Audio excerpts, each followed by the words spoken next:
Okay, so first I want to address the question by Meir Gabbai, I think maybe it was 2 weeks ago, about Kriyat Shema. We learned that the time to say Kriyat Shema in the morning, the best time is before the nets, and we give it until 3 daylight hours to say Kriyat Shema. There's 2 Zmanim, one of the Magen Avraham and one of the Gaon Mivilna, which means 2 times of saying Kriyat Shema. And they vary throughout the year. Sometimes it's 8:30, sometimes it's 9:30. The earliest time for saying Kriyat Shema, the latest time to say Kriyat Shema, if that makes sense.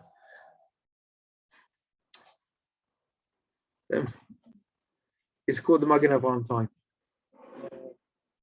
There's basically different times to measure 3 hours, different ways, 2 different ways of measuring 3 hours in the morning, either from sunrise or from daylight, which is from dawn, alot hashachar, or from netzach hama.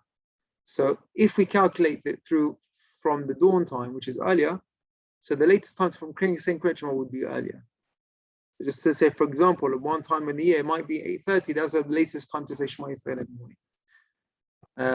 Whereas according to the other opinion, if we count it from netzach hama, then you get an extra maybe 45 minutes till 9:15 to say Kriyat Shema. Does that make sense? Thank you, Jay. So I said in the shiur, ideally you should say Kriyat Shema with your tefillin on. But if you see, and with a minyan, but if you see it's running late and it's 8:30 and you haven't done shachrit yet, and you're not wearing a tefillin, you're not with a minyan, say the Kriyat Shema and have kavanah to do the Kriyat Shema before the time of Magen Avraham. May I remember your question? The question was, which one is the better Shema? Okay, so you say Shema Yisrael the first time, and then again when you put on your tefillin and you go to shul, you say Shema Shema again. So we were talking about last week, maybe 2 weeks ago, about netzach hama, doing Shema Yisrael b'netz. That according to the Shulchan Aruch, that is the highest level of Kriyat Shema, and it's maybe the only time in Shulchan Aruch that he says the scharo harbe me'od. There is a lot of reward for saying Shema Yisrael at the time of netzach hama, which now in the winter is very late. Yeah, probably it's not even 8 o'clock. Sometimes in the summer it could be even 4 o'clock in the morning, 4 a.m. But in the winter it's maybe 7:30 or 8 o'clock. It's very late. So Meir's question was, if nets, let's say, is at 6:30, and I'm, let's say, davening in a minyan of, let's say, 6:20, and they're only going to get Kriyat Shema by 10 to 7. So what should I do? Should I say Kriyat Shema and have intention by 6:30, even without my tefillin, just so I catch the nets? Or is it better to say with the minyan, don't have to rush it. There's no point of saying it earlier. That's, if I remember correctly, Meir. That was the question?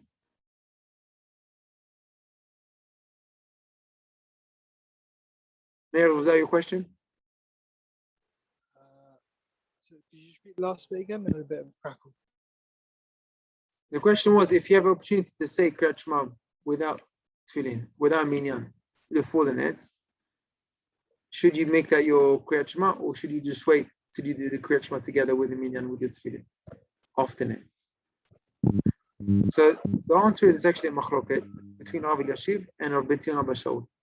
Rabbi Netanel Rabbi Shaul is of the opinion that definitely yes, you should definitely do it. You have the extra added ma'ala of doing Kriyat Shema before netzach hama. And I think that's the opinion of the Mekubalim and the Sfaradim. Rabbi Yashiv, he says that it doesn't really make a difference at the time. If you're not going to miss the last time of Kriyat Shema, so there's no point, there's no inyan to say it beforehand, even if it's going to be before nets. And that's based on the halachic opinion of the Rambam or what Shulchan Aruch holds. But according to Rabbi Netanel, definitely there's an extra ma'ala and added bonus of doing it before the nets to say Kriyat Shema. Is that clear? Meir? Yeah. Okay, good. Fine. We're just going to do a quick recap of the 3 kavanot of Shema Yisrael. When you say Shema Yisrael, you put your hand over your eyes, like that in a shin. You close your eyes and imagine the words in front of your eyes. Shema, big ayin. Hashem Elokeinu, Hashem Echad, big dalid. Shema Yisrael, you say, think, understand, receive. Kabel, va'aven. Shema Yisrael, understand, accept. Hashem Elokeinu, God is the God. God is the creator. He is the king. I am the servant. Hashem Elokeinu, God is our God. Hashem is our God. He's the king. We are his servant. And the third kavanah is Hashem Echad, the force of evil, the force of good, bad. Anything which happens, everything is one. It's only from Hashem. There's no other forces involved. There's the kavanah. Now we're just going to do a simple kavanah. When can you say Shema Yisrael? There's times where you can't say Shema Yisrael. If you're walking into the street, or you're next to a garbage bin or dustbin, or even at home, if there's a baby which is dirty nappy, you cannot say Kriyat Shema. If there's any thing dirty, because the Torah tells you, "V'aya machanecha kadosh."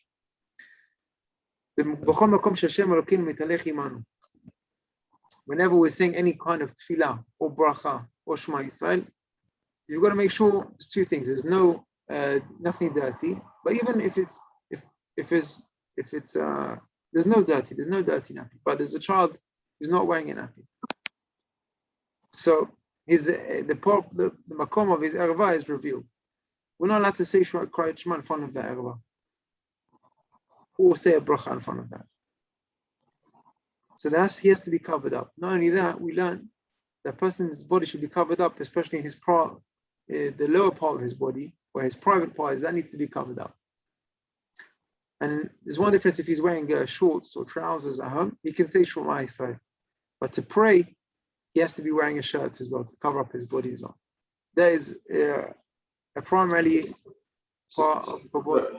So you can be topless, but have only for Shema Yisrael.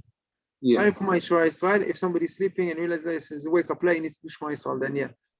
But for prayer, for tefillah, for kavod, because it's omed lifnei hamelech, you're standing before a king, it has to be with fear.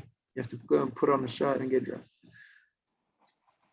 Even reading in front of animals, making brachot. If someone has pets, cats, dogs, or things like that, not in front of the animal, not in front of the dog.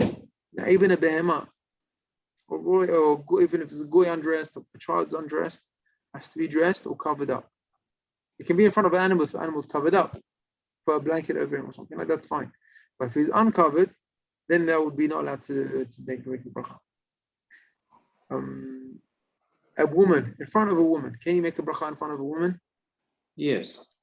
Yes, depends. If it's your wife or not. Yeah. What did you say, Joe? You said depends, and I said it depends if it's your wife or not. Oh, so even if it's your wife, no, it doesn't depend if your wife or not. It depends how much she's dressed. If she's dressed and she's covered up, then you can make the bracha. But even if she's partially undressed, that means she's wearing sleeveless, right? Or some of her body's revealed. Then there is tefach megula b'isha erva, and tefach is 10 centimeters. If 10 centimeters is open on her sleeves and her arms and that, then that's really called not covered enough in order to make a bracha or to do tefillah. Does that include? But two questions on that. Yes. Does that include if you're at at a Shabbat table? And yeah. Yes. So what should you do? Okay. So if you're at a table and there's someone at the table who's not dressed properly, and they need to be kat hamazon, so what do you do? So first of all, you need to turn away. It doesn't have to close your eyes and do kat hamazon. You have to be not facing in front of them. So if they're on the side, so you just politely turn away, and it's between you and God. You're not in front of other people now at the time.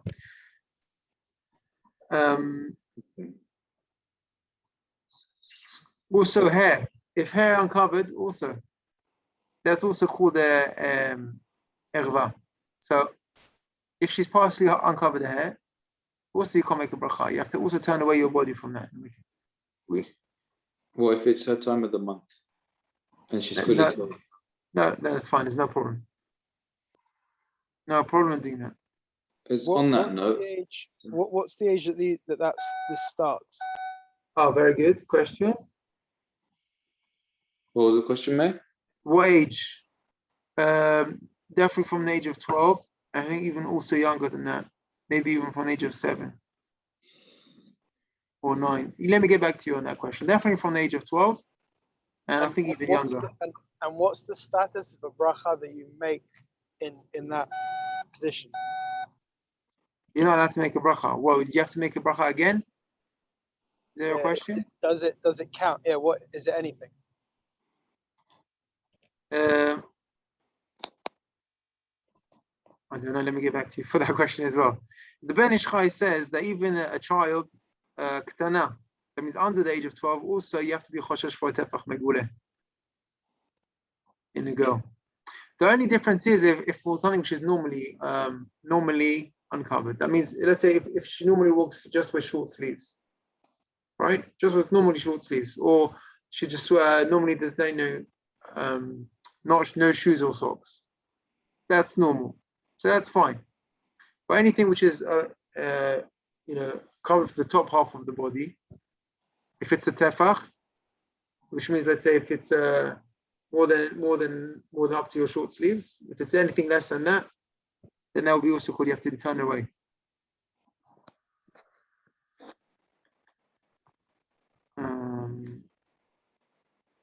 What if she's feeding? Are you allowed to say bracha when she's feeding? If she's covered, sometimes they cover themselves and the baby. Oh, very good. So if she is, so very good. So modest women that cover themselves, absolutely is no problem. That's fine. If they're covered. If they're uncovered, then it's the same problem. It's the same problem. Okay, and the word for woman is singing. Can you make a bracha or do Kriyat Shema or Birkat Hamazon? The woman singing next to you. So there's three things. The tefach meguleh beisha erva, is se'ar beisha erva, and kol beisha erva. There's three things which is called erva. Erva is like a personal private part of a woman which you're not allowed to do any dvar shebekudusha. If a body is revealed, tefach 10 centimeters, the upper part of a body, or the legs, which is not normally is covered up, her hair, and also that doesn't matter if she's make a difference if she's your wife or not, and her voice, if she's singing, that's also not allowed at the time of reading the Birkat. So all those 3 times, make sure that you find a different solution for making the tefillah. Okay, we're going to stop here tonight. Is there any other questions? No. Okay, so let's just recap what we studied. We learned that when you're doing Kriyat Shema and we're doing brachot, you have to be in a place which is holy, which means it has to be covered up. Your private part, other people's private part, even if it's children, even if it's animals, even if the woman is feeding, unless they're covered up. If they're covered up, then it's fine. Even if there's something which is a smell or dirty nappy, then also it can't be there. Even when you're changing child, you shouldn't change them in front of Sifrei Kodesh. If you've got Sidurim or Chumashim in your house, don't change the baby in front of them. Go to a different room. If you're doing Birkat Hamazon on a table, when there's people not dressed, then you turn away. People not dressed properly, even his hair uncovered, or if the part of the body is uncovered, or even if they're singing on the voice. Thank you all for joining us. Be'ezrat Hashem, we should all take the lessons that we learned today. Chesed from Avraham Avinu. Wish you all a Shabbat Shalom. Thank you for joining me. I should be back next week. Thank you, Rabbi. Shabbat Shalom. Thank you, Mo. Thank you for joining us. Mazal tov to the family. Mazal tov. And thank you, Besmachot, for you as well. Amen.